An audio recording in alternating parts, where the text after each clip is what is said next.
Bienvenidos a Entrevista Ágora. En esta ocasión nos encontramos con el doctor Hugo Omar Seleme de la Universidad Nacional de Córdoba. Doctor Hugo, bienvenido a esta casa de estudios, la Universidad Surcolombiana. Bueno, muchas gracias por la invitación. Es un gusto estar aquí una vez más en Colombia. Doctor, pues nosotros te invitamos porque hace 4 semestres venimos organizando un evento en torno a la ética ciudadana. Nuestra casa de estudios ha venido reflexionando sobre la importancia de transmitir los valores cívicos a la población estudiantil y a todos los miembros de la comunidad, ¿no? Y en eso pues encontramos un espacio que es el Foro de Ética, ¿no? Y entonces hemos venido desarrollando hace 4 semestres el foro, ¿no? Entonces en esta ocasión queríamos reflexionar acerca de cómo constituir un ente o una institución que nos ayude a potencializar esto, y es el Observatorio Universitario de Ética. Usted es un experto en ética, un experto también en la conformación de un ente de esta índole, y por eso pues lo invitamos, ¿no? Sabemos que la Universidad Nacional de Córdoba hizo un proceso para la constitución de un ente de este índole, ¿no? Y entonces por eso quisimos invitarlo para que con su experiencia nos ayude a este camino que queremos trazar, ¿no? Pues en esta primera parte que quiero conversar con usted un poco sobre la situación actual de Argentina, que nos cuente un poco cómo es Argentina, qué está haciendo Argentina y un poco los procesos educativos de la Universidad Nacional de Córdoba. Bueno, la situación política de Argentina, actualmente Argentina está gobernada por responde a un fenómeno continental, ¿no? Hay un movimiento en los partidos políticos de Latinoamérica hacia la derecha. Argentina está gobernada actualmente por un gobierno de corte neoliberal que lidera el presidente Macri. Como sucede siempre con los gobiernos neoliberales, eso ha tenido un impacto en las políticas educativas. Que se ha manifestado de 2 maneras: en recorte presupuestario a las universidades y al CONICET, que es la principal agencia encargada de la investigación en Argentina, de donde soy investigador. Y la otra manifestación ha sido la degradación de los ministerios dedicados a ciencia. El Ministerio de Ciencia y Tecnología ha sido degradado a la categoría de secretaría. Así que es algo que recurrentemente sucede con los gobiernos neoliberales. Y bueno, toca en esta oportunidad a quienes estamos dentro de la universidad realizar alguna tarea de resistencia frente a ese tipo de políticas. Y la Universidad de Córdoba en esto no ha sido la excepción, especialmente los estudiantes de la Universidad de Córdoba no han sido la excepción en este movimiento en defensa de la educación pública. Pues le cuento que el año pasado en las universidades públicas de Colombia también pues manifestaron públicamente porque pues también viene sufriendo la universidad pública en Colombia un recorte presupuestal, ¿no? Cada vez recibimos más estudiantes, pero contamos con menos recursos para dar educación, y no solo educación, sino educación de calidad, que es lo que debe ser la universidad, ¿no? Y entonces pues estuvimos cerca de 3 meses en paro, y pues fue un movimiento como todo con más fuerza entre los estudiantes, ¿no? Los profesorados ayudamos, pero en realidad fueron los estudiantes los que movieron el movimiento en contra de las políticas del gobierno. En Argentina los estudiantes también juegan un papel protagónico, ¿no? Cuando protestan contra los recortes de la universidad. Sí, así es. Bueno, en realidad porque es normal que las principales víctimas de los recortes, que son los estudiantes, sean quienes reaccionan frente a esto. Lo sorprendente es que en nuestros países de manera recurrente elijan gobiernos que sistemáticamente formulan recortes en políticas de educación, en políticas sanitarias, en políticas sociales en general. Y creo que cuando quienes votan no hacen lo que deben, ¿no? Que es reflexionar acerca de qué políticas están votando, entonces los estudiantes tienen que hacer lo que no deben. O sea, un estudiante tendría que estar simplemente concentrado en formarse y en capacitarse, pero en países donde se producen este tipo de políticas de recorte, el estudiante tiene que transformarse en un actor político, cosa que no debería suceder, pero en situaciones extremas no queda otro remedio. Sí, eso es por ejemplo lo preocupante, ¿no? Porque precisamente sacrifican parte de su tiempo, ¿sí? De su tiempo vital, ¿no?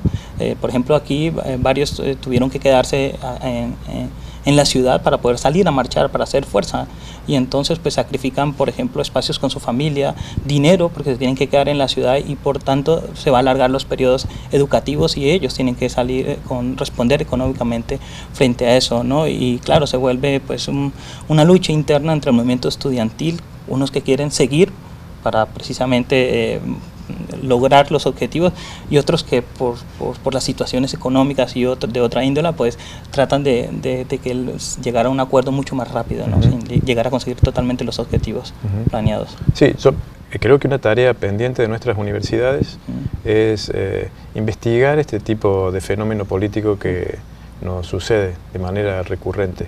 O sea, intentar explicarnos por qué nuestros países eligen gobiernos que van en contra de los intereses de las mayorías. Y creo que la principal tarea aquí es de las facultades de ciencias sociales.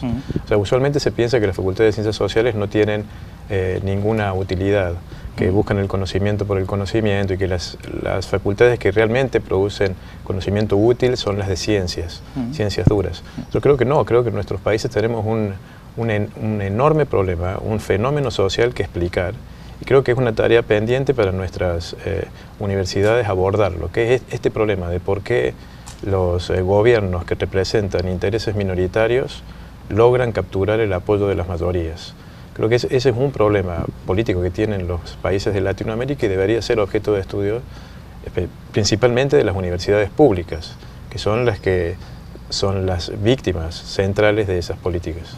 Sí, claro. O sea, es la idea también de nuestro grupo de trabajo, como constituirnos y poder por lo menos hacer un estudio serio de cómo los estudiantes deberían actuar frente a los recortes presupuestales y cómo se vuelven actores dentro de su calidad de estudiantes, ¿no? Porque es eso, no perder el hecho de que son estudiantes, ¿no? Porque están en una etapa de preparación, ¿no? Están apenas preparándose y a veces abandonan su estado natural, por decirlo así, para tratar de solucionar unos problemas que se los echan al hombro, ¿no? Por eso sería un modo de conjugar la vocación política que tiene que tener una universidad pública con el objetivo académico de formación de conocimiento, de producción de conocimiento que tiene que tener una universidad pública. O sea, elegir este objeto de estudio que aqueja a nuestros países creo que combinaría las dos cosas. Haría que la universidad no estuviese de espalda al principal problema sociopolítico que tienen nuestros países. Bueno, muchas gracias. Doctor, yo te quería preguntar una cosa, un tema que ya aprovechando que eres de Córdoba y queríamos saber un poco, que nos cuentes un poco sobre el manifiesto de Córdoba y también de cómo se conmemoró, ¿no? Ahora en el 18. Bueno, el manifiesto de Córdoba está vinculado con lo que se conoce como el movimiento de reforma universitaria. Es un movimiento que comienza en Córdoba, precisamente liderado por estudiantes. Es una reacción frente a la mala calidad académica que tenía en ese momento algunas cátedras, al carácter cerrado que tenía la universidad, a la cual solo podía acceder un grupo privilegiado, y a la falta de incidencia en el gobierno universitario que tenían los estudiantes. O sea, los estudiantes eran, en este sentido, unos convidados de piedra en el gobierno universitario. Se los veía como objetos a los cuales se prestaba un servicio, pero no se los veía como actores políticos. La reforma del 1918 es un levantamiento estudiantil que logra que los estudiantes comiencen a tener parte en el gobierno universitario. Es luego una reforma que se extiende por el resto de Latinoamérica y por eso las universidades latinoamericanas tienen gobiernos con participación estudiantil. En Córdoba actualmente esto se ha extendido, la participación es de el gobierno es de los profesores, de los egresados, de los estudiantes y también se incluye al personal administrativo, también tienen representación en el gobierno universitario. Bueno, el año pasado se conmemoraba el centenario de la Reforma, y bueno, hubo una gran reunión de estudiantes y profesores de toda Latinoamérica para analizar si los postulados de la Reforma habían sido satisfechos. Y creo yo que el modo más correcto para no descorazonarse cuando uno analiza eso es ver a los postulados como ideales a los que uno debe tender, y que, sabiendo que en su totalidad nunca se alcanzarán, ¿no? El ideal de excelencia, el ideal de participación en el gobierno, el ideal de apertura de la universidad, creo que debe ser un norte que guía a las políticas universitarias, sabiendo que siempre habrá algo más por hacer. Profesor, pues muchas gracias por esa primera parte. Entonces vamos a ir a unos anuncios institucionales y ya volvemos.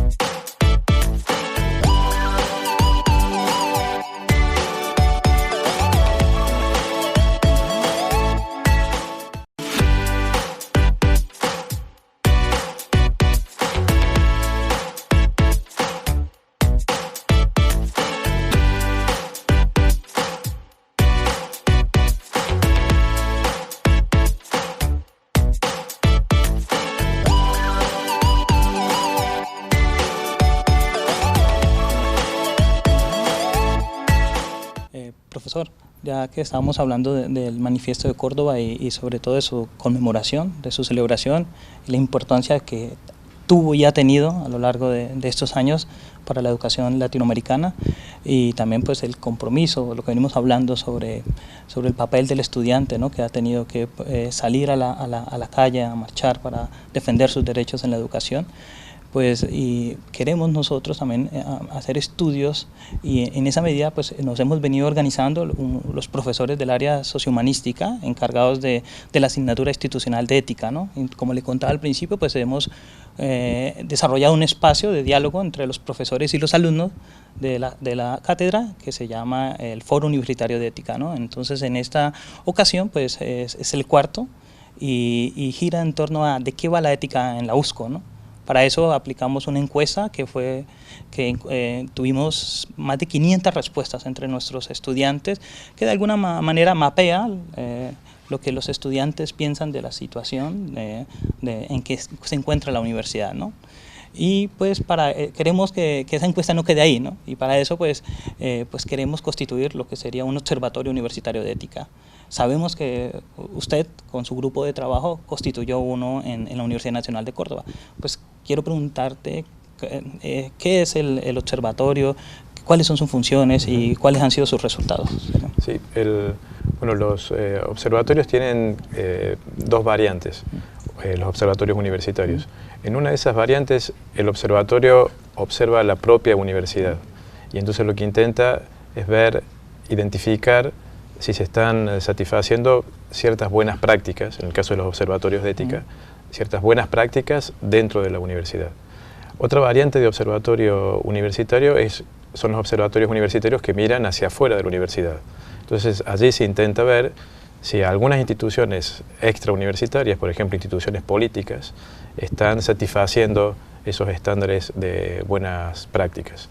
Lo que hicimos en la Facultad de Derecho de la UNC, con el programa de Ética y Teoría Política que dirijo, fue constituir un observatorio que en una primera etapa observó las buenas prácticas en la Facultad de Derecho, determinando el grado de cumplimiento de esas buenas prácticas, y en una segunda etapa se decidió a observar instituciones extrauniversitarias, el modo de acción de la institución policial, las instituciones políticas, las plataformas de los partidos. Así que eso ha sido lo que hemos hecho en Córdoba. Lo que un observatorio produce son materiales de dos tipos. Produce informes que lo que intentan hacer es, en una primera etapa, identificar las buenas prácticas, y en una segunda etapa identificar si se están satisfaciendo o no. Y el otro tipo de material que produce un observatorio son guías o protocolos, que son como cursos de acción a seguir para corregir las malas prácticas que se han identificado o para potenciar las buenas prácticas que se han identificado. Eso sería un mapa de lo que hace un observatorio. Y yo creo que en las universidades públicas esta es una tarea imprescindible, porque las universidades públicas tienen que ser un ejemplo de las buenas prácticas que luego quieren evaluar en otras instituciones. O sea, es muy difícil que un observatorio universitario tenga éxito evaluando las buenas prácticas, por ejemplo, de los actores políticos o de otro tipo de actores sociales, si la propia universidad no está satisfaciendo esas buenas prácticas. Así que creo que estas dos facetas de un observatorio se complementan, hacia adentro de la universidad y hacia afuera de ella. Y profesor, ¿y cómo fue la reacción, por ejemplo, cuando ustedes empezaron a observar las buenas prácticas que se daban en la universidad o las malas prácticas también, ¿no? Bueno, la universidad es una institución esencialmente conservadora, ¿no? Y eso tiene un buen aspecto y un mal aspecto. El buen aspecto es que la universidad ha sido creada para conservar el conocimiento, por eso tiene una estructura conservadora. El mal aspecto es que la universidad es muy reacia a cualquier cambio que se le proponga. Entonces, cuando el observatorio identifica malas prácticas, hay una reacción de aquellos que han sido señalados de rechazo o de oposición. Y yo creo que cualquier iniciativa en este sentido tiene que estar preparada para lidiar con ese tipo de reacción. Es natural que un observatorio de ética universitaria provoque ese tipo de reacción. Y yo creo que es deseable que provoque ese tipo de reacción. Si un observatorio no produce ninguna reacción, es señal de que no está haciendo bien su tarea. Lo importante es saber qué hacer con esa reacción. Y yo creo que en eso importa lo que la universidad en su conjunto y no ya el laboratorio haga. O sea, los observatorios, mueven a la comunidad universitaria a través de la vergüenza. No tienen poder disciplinario los observatorios, no pueden poner sanciones. Entonces el punto es, ¿y qué puede hacer un observatorio? Bueno, puede ponerle un espejo frente a la comunidad universitaria para que vea lo que es y para que cuando no le agrade lo que ve, intente cambiarlo. Sí, y en esa medida, o sea, cuando uno encuentra esa reacción, ¿ustedes qué camino siguieron, ¿sí? para poder dialogar con los que reaccionan negativamente? Lo primero es explicar, el primer paso es explicar lo que es un observatorio, porque dentro de la comunidad universitaria está esta idea de que si me observan y me evalúan, debe ser para castigarme. Y es muy importante que se entienda que un observatorio no es una institución disciplinaria. O sea, la universidad tiene sus propios carriles para iniciar un sumario, constatar una falta y aplicar una sanción. Esa no es la función del laboratorio. Creo que cuando uno explica esto, parte de la resistencia frente al observatorio desaparece, ¿no? Porque cuando uno dice, bueno, la función del observatorio es identificar las buenas prácticas, evaluar si se han cumplido y dar guías para mejorar, creo que cuando los profesores entienden eso, se dan cuenta que el observatorio a la larga está de su lado y no está intentando perseguirlos, sino que está intentando ayudarlos. Así que una parte de la tarea es de convencimiento hacia adentro de la universidad, que se entienda lo que un observatorio quiere realizar. Y hacia afuera, o sea, eso sería cuando el observatorio mira hacia adentro, ¿no? Y luego pues vendría una segunda etapa, que es cuando el observatorio mira hacia afuera, ¿no? También me imagino que ha habido reacciones de esos observados de afuera, ¿no? ¿Cómo fue ahí?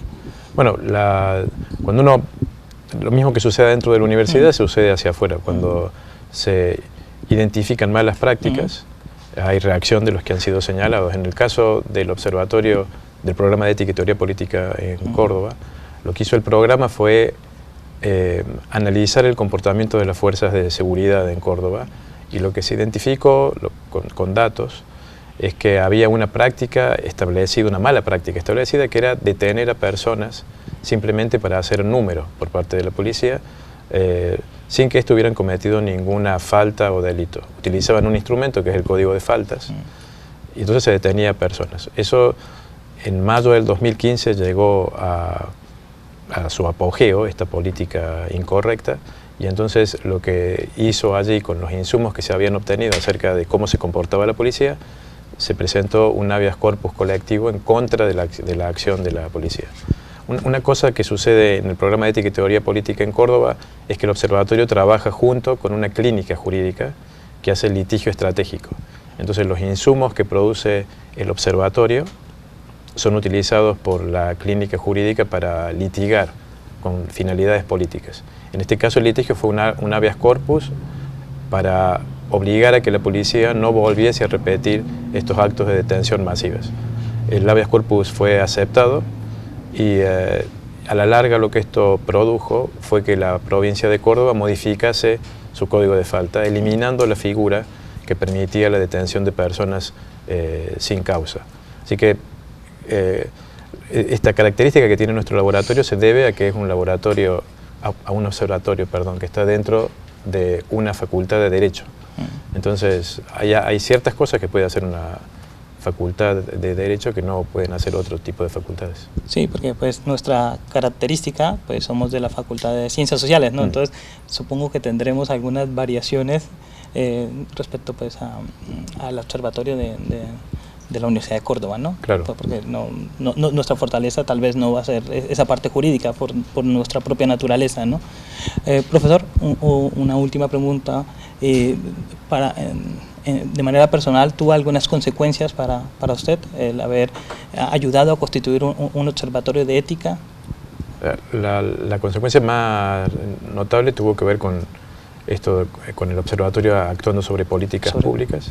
Lo que sucedió allí es que cuando el observatorio comenzó a actuar y a pedir que se modificaran estas políticas, hubo amenazas a mi familia, a mí. Creo que es lo que uno tiene que estar preparado cuando va a observar, a marcar malas conductas, tanto dentro de la universidad como fuera de la universidad. No, doctor, pues muchas gracias por haber asistido, por haber aceptado nuestra invitación de venir a nuestra casa de estudio de la Universidad Surcolombiana y a participar de este cuarto foro universitario de ética, y de nuevo quedamos inmensamente agradecidos.